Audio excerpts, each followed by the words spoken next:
Assalomu alaykum. Anglayotganinglar Türmə xatirləri Məhbus ruhlar. Avtori Abduvali Ayub. Yeni so'roq va koni so'roqchilar. Lyodavanga qamalgandan keyingi yangi so'roq 11 sentabr tushdan keyin boshlandi. Nadimu yangi bo'lsin? So'roq yana shu Amerikadan kim avatdi? Nima vazifa bilan kelding? degan gaplar edi.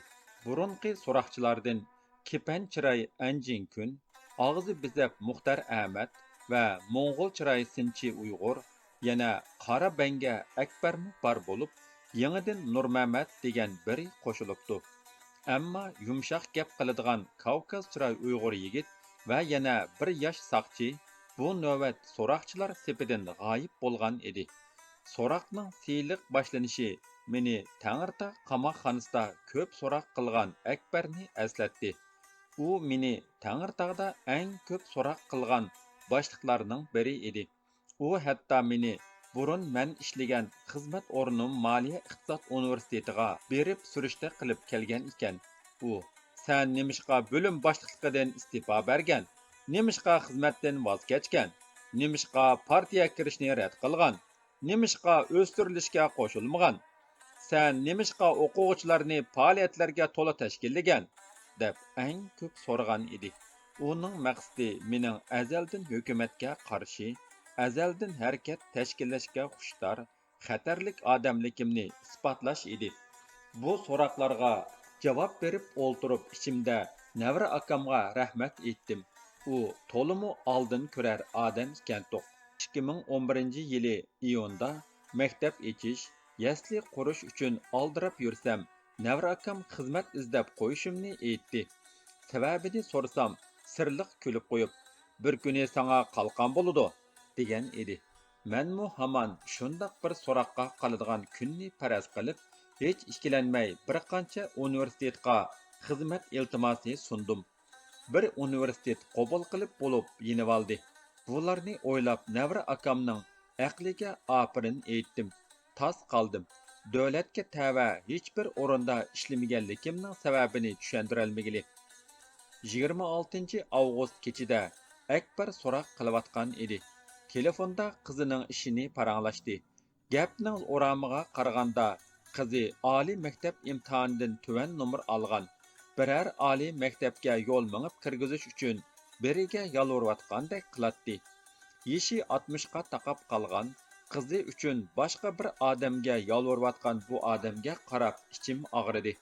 Bechora odam tutaman, bo'lguncha izlayman, so'roq qilaman deb qizini yaxshi o'qitolmagandek qiladi. Mushundoq meni yerim kechigacha so'roq qilsa, bola tuzuk o'qiy olmaydi-da. Telefonni qo'yganda uningga "Qarang, sizning mo qizingiz bordek qiladi. Mening mo Amerikadan kelishim shu qizim uchun. Uni Uyg'ur bo'lolmay qolarmi" degan. Men Amerikaga mengishdan burun ishlayotgan universitetga istifa sunib, qo'shilganda chiqib ketgan. Kelgandan keyin mo boshqa universitetlarga iltimos sunsam qabul qilmadi. Kimni izdiginim, sungan iltimoslarim bor. Meni kechining bu soatigacha so'roq qildingiz, yana degidek boshqa javob yo'q degan edim.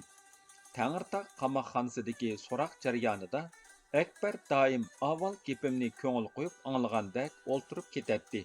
Ondan yana "Sen rost gapini degina, 2009-yili 8-oyda Washingtonda kim bilan ko'rishding?" deb o'xshash so'roqni so'raydi. Uning shu kechasi tuyuqsiz varqirab, "Men seni borg'u, pitni dastigandek dastlab izlab deginicha kelib, yoqamdan olgan holati helimu ko'z oldimda. Uyg'ur tilida pitni dastlab izlab deb gap yo'q edi. Uning o'rniga chumulini ishlatdik. Akbar Xitoycha o'qig'achqa, Xitoycha o'ylab shundoq degan bo'lishi mumkin.